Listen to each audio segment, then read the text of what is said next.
Students, आज हम another important organelle पढ़ेंगे। जैसे हमने कल पढ़ा सेल मेम्ब्रेन और न्यूक्लियस हमने कल पढ़ा है। आज हम वही लेक्चर कंटिन्यू करेंगे, नया ऑर्गेनेल पढ़ेंगे जिसका नाम है एंडोप्लाज्म रेटिकुलम।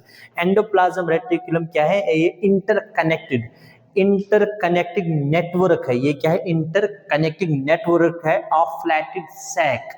ऐसे ये फ्लैटेड सैक है, इन फ्लैटेड सैक को बोलते हैं सिस्टर्ने। अगेन ये जो आपका एंडोप्लाज्म रेटिकुलम है, ये एक ऐसे बना है, फ्लैटेड सैक से बना है। इन फ्लैटेड सैक को क्या बोलते हैं हम? सिस्टर्ने। क्या बोलते हैं? सिस्टर्ने। अब एंडोप्लाज्म रेटिकुलम दो हिस्सों में डिवाइड हुआ है, एक स्मूथ एंडोप्लाज्म रेटिकुलम, दूसरा रफ एंडोप्लाज्म रेटिकुलम। एक क्या बन गया आपका? स्मूथ एंडोप्लाज्म रेटिकुलम, दूसरा आपका rough endoplasm reticulum. Again smooth endoplasm reticulum वो पार्ट है एंडोप्लाज्म रेटिकुलम जहां पर आपके राइबोसोम्स कुछ भी नहीं रहते हैं, इसीलिए स्मूथ है। जहां पर आपका राइबोसोम्स एब्सेंट रहते हैं उस पार्ट को हम बोलेंगे स्मूथ एंडोप्लाज्म रेटिकुलम। जहां पर आपकी ये छोटे छोटे डॉट्स मैंने रेड से बनाए, ये है राइबोसोम्स। जहां पर भी ये राइबोसोम्स आपके अटैच होगा एंडोप्लाज्म रेटिकुलम के साथ, हम बोलेंगे इस पार्ट को हम बोलेंगे रफ एंडोप्लाज्म रेटिकुलम। सो यहां पर आपका राइबोसोम्स प्रेजेंट होते हैं, ये प्रेजेंट है। अब स्मूथ एंडोप्लाज्म का काम होता है, या इनका अलग अलग काम है दोनों का। ये जो रफ एंडोप्लाज्म रेटिकुलम है, इसका काम है प्रोटीन सिंथेसिस। अगर हम इसकी काम का देखेंगे, रफ एंडोप्लाज्म रेटिकुलम RER, इसका काम है प्रोटीन सिंथेसिस।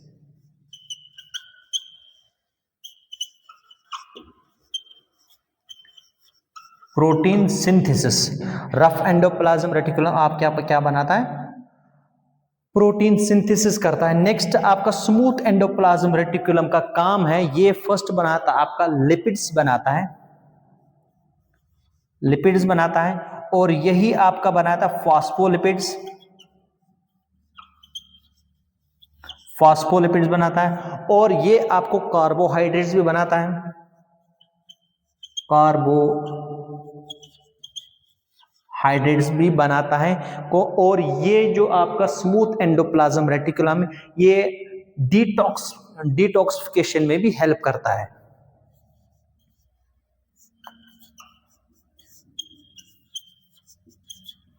डिटॉक्सिफिकेशन में हेल्प करता है। अगेन मैंने बोला है एंडोप्लाज्म रेटिकुलम दो हिस्सों में डिवाइड हुआ है, एक स्मूथ एंडोप्लाज्म रेटिकुलम और second rough endoplasm reticulum. Smooth endoplasm reticulum वो वाला पार्ट है जहां पर आपका राइबोसोम्स नहीं होगा, इसीलिए इसको बोलते हैं smooth endoplasm reticulum. Rough endoplasm reticulum वो पार्ट है एंडोप्लाज्म रेटिकुलम जहां पर आपका राइबोसोम्स अटैच है। स्मूथ एंडोप्लाज्म रेटिकुलम क्या बनाता है? आपका लिपिड्स बनाता है, फॉस्फोलिपिड्स बनाता है, कार्बोहाइड्रेट्स बनाता है, and it helps also in the detoxification of the drugs. Second, rough endoplasm reticulum क्या बनाता है? ये करता है प्रोटीन सिंथेसिस। हम पढ़ेंगे गोल्गी बॉडीज। गोल्गी बॉडीज क्या है? Disc shape sac like structure. ये डिस्क शेप होता है, सैक लाइक स्ट्रक्चर होता है, और इसका काम क्या होता है? ये काम इसका अगर हम काम देखेंगे गोल्गी बॉडीज का, इसका बहुत सारे काम है। जो भी एंडोप्लाज्मिक रेटिकुलम से आपने वेसिकल निकाला, यहां पर आपने वेसिकल निकाला, वो वेसिकल अटैच होता है आपके गोल्गी बॉडी से। ये वेसिकल क्या है? ये प्रोटीन होगा, ये लिपिड होगा, या आप कार्बोहाइड्रेट्स होगा। ये प्रोटीन आपके जाएगा किस में? आपके गोल्गी बॉडीज में। इसमें इसका क्या होगा? इसमें होगा प्रोटीन एंड लिपिड प्रोसेस होगा। अगर फर्स्ट हम फंक्शन देंगे इसमें, proteins and lipids processing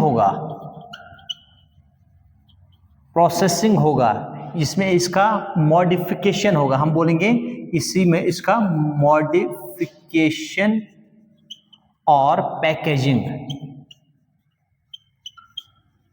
packaging होता है किसमें, आपके गोल्गी बॉडीज में। और यही गोल्गी बॉडीज आपको क्या करता है, ट्रांसपोर्टेशन में हेल्प करता है।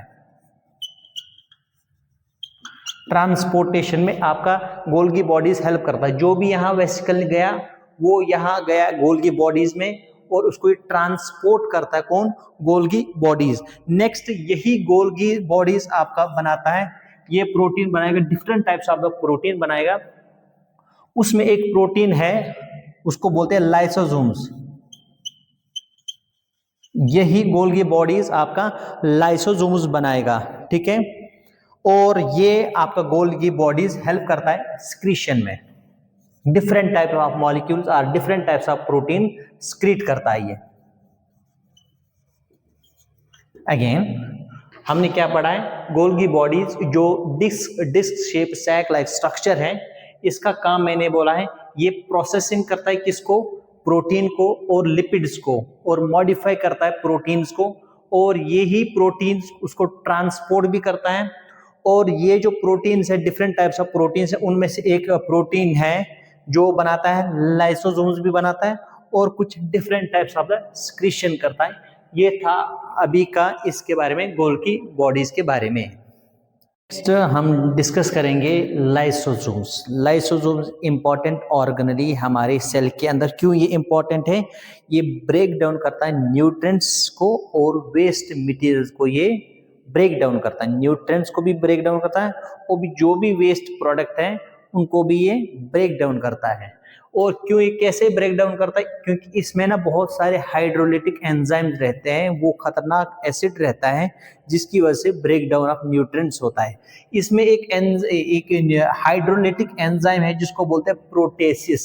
अब इसका काम क्या है, प्रोटीन को तोड़ना, break down of the protein help किसकी वजह से, एक एंजाइम की वजह से है जिसका नाम है प्रोटीएसिस।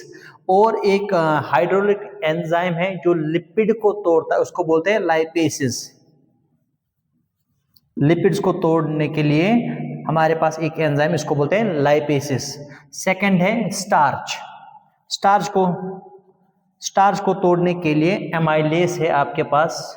और न्यूक्लियस के अगर हमें डीएनए को तोड़ना है तो हमें होना चाहिए न्यूक्लियसिस।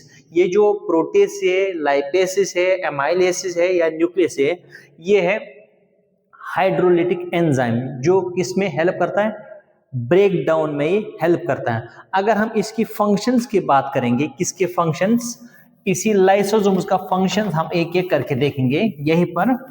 फर्स्ट फंक्शन जो है इसका, फर्स्ट नंबर 1 फंक्शन, इसका काम है ऑटोफैगी।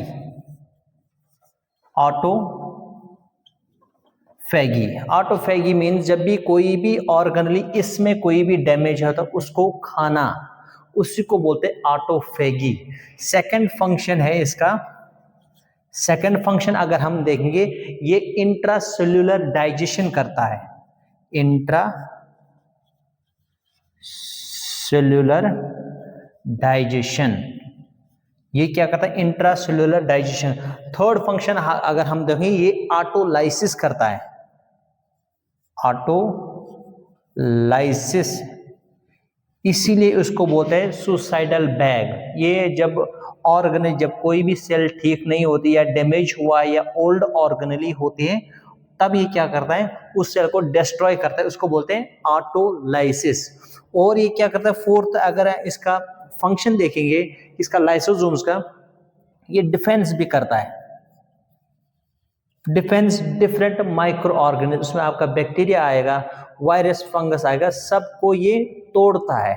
कौन, आपका लाइसोसोम। मैंने बोला है लाइसोसोम एक इंपॉर्टेंट ऑर्गेनली है जो किसमें है, ब्रेक डाउन, किसमें न्यूट्रिएंट्स को ब्रेक डाउन करता है और वेस्ट मैनेजमेंट करता है। मैंने इसका फंक्शन बोलता autophagy, intracellular digestion, autolysis and defence mechanism में ही हेल्प करता है मेनली।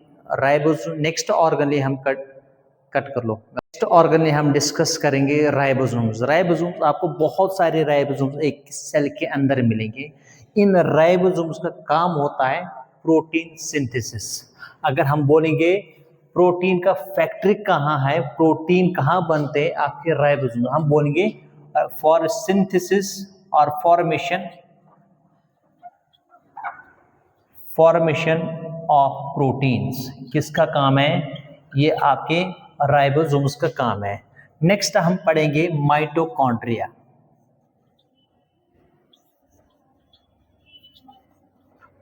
माइटोकॉन्ड्रिया ये आपका रहा माइटोकॉन्ड्रिया। ये किसी ये डबल मेम्ब्रेन से बनी है, डबल मेम्ब्रेन से बना है। ये दो मेम्ब्रेन से बना है, एक आउटर मेम्ब्रेन और सेकंड है इनर मेम्ब्रेन।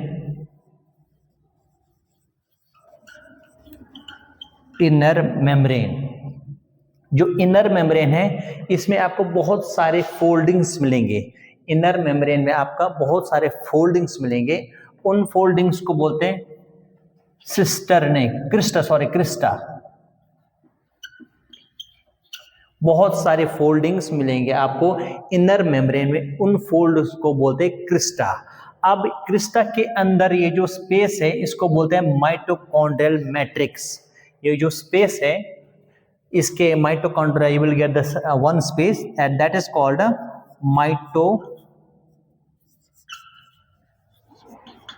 Mitochondrial matrix.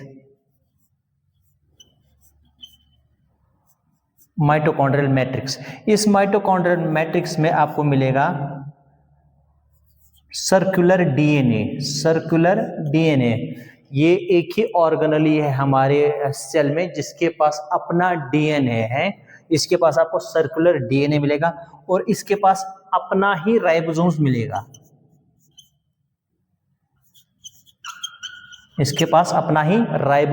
मिलेगा। और इस माइटोकॉन्ड्रिया का मेन काम है एनर्जी प्रोवाइड करना या एनर्जी जनरेट करना। अगर हम इसकी फंक्शंस की बात करेंगे, इसका माइटोकॉन्ड्रिया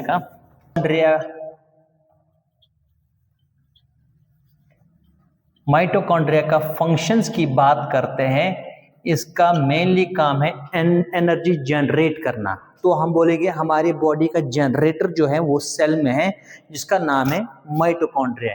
ये एनर्जी प्रोवाइड करता है या एनर्जी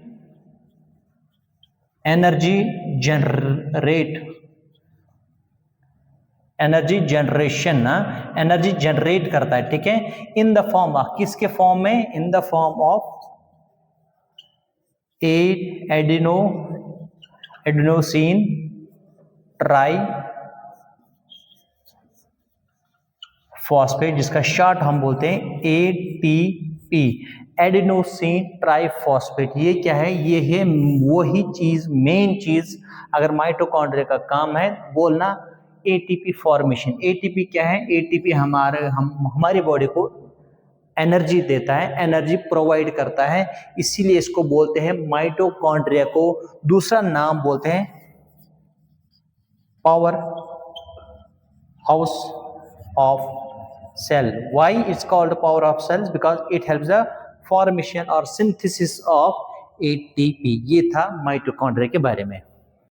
नेक्स्ट ऑर्गेनेली है साइटोस्केलेटन इंपॉर्टेंट है सेल के अंदर। क्यों ये इंपॉर्टेंट है, ये सेल को शेप देता है। अगर सेल को शेप मिलता है वो साइटोस्केलेटन की वजह से है, और मैकेनिकल सपोर्ट भी साइटोस्केलेटन की वजह से, और सेल अगर मूवमेंट करती है वो इसी साइटोस्केलेटन से होता है।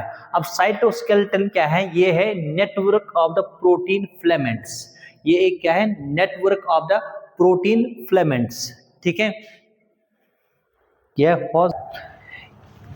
साइटोस्केलेटन 3 हिस्सों में डिवाइड है। जो साइटोस्केलेटन है इसमें 3 हिस्से आपको मिलेंगे। एक हिस्सा है जिसको बोलते हैं माइक्रोफिलामेंट।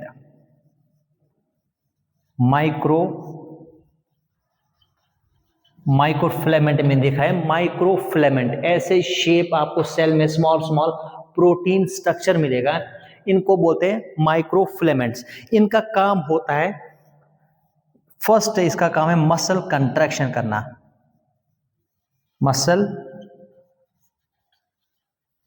मसल कंट्रैक्शन अगर किसी की वजह से होती है वो इसी माइक्रोफिलामेंट की वजह से हो रही है। और दूसरा सेल मूवमेंट, अगर सेल मूव करते एक जगह से लेकर दूसरी जगह तक, वो काम है माइक्रोफिलामेंट का। ये हो गया माइक्रोफिलामेंट। नेक्स्ट और एक फिलामेंट है इसमें जिसका नाम है intermediate filament. Next one is intermediate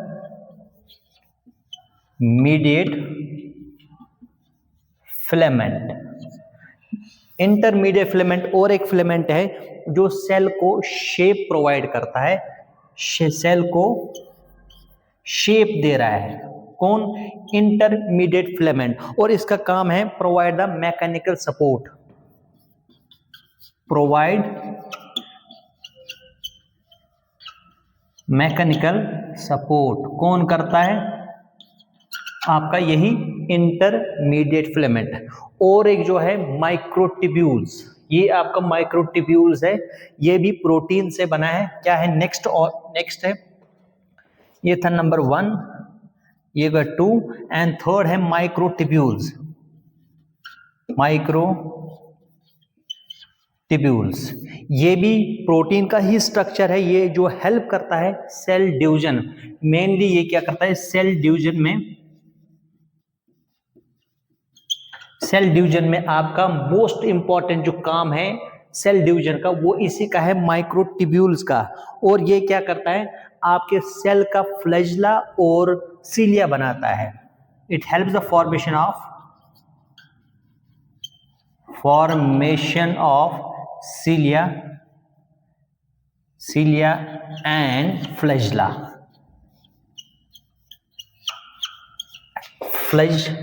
again फिर से बोल रहा हूं मैं, हमने पढ़ा है साइटोस्केलेटन, जिसका मैंने बोला है ये किससे बना है? एक नेट प्रोटीन फिलामेंट से बना है। और इसका काम है सेल को शेप प्रोवाइड करना और सेल को मैकेनिकल सपोर्ट देना और सेल मूवमेंट करवाना, साइटोस्केलेटन का काम है। साइटोस्केलेटन में आपको 3 टाइप के फिलामेंट मिलेंगे। एक तो माइक्रोफिलामेंट मिलेगा, सेकंड इंटरमीडिएट फिलामेंट मिलेगा, नेक्स्ट आपको माइक्रोट्यूब्यूल्स मिलेगा। अब ये माइक्रोफिलामेंट का काम है मसल कंट्रैक्शन करना या सेल मूवमेंट करवाना। नेक्स्ट इंटरमीडिएट फिलामेंट का काम है सेल को शेप प्रोवाइड करना और मैकेनिकल सपोर्ट देता है आपका इंटरमीडिएट फिलामेंट। और माइक्रोट्यूब्यूल्स क्या करता है? सेल जब डिवाइड होती है उसमें डिवीजन हेल्प करता है, एक सेल को 2 सेल में हेल्प करता है आपका माइक्रोट्यूब्यूल्स। और ये माइक्रोट्यूब्यूल्स क्या करता है? सीलिया बनाता है और फ्लैजिला बनाता है। उस सीलिया की वजह से सेल मूव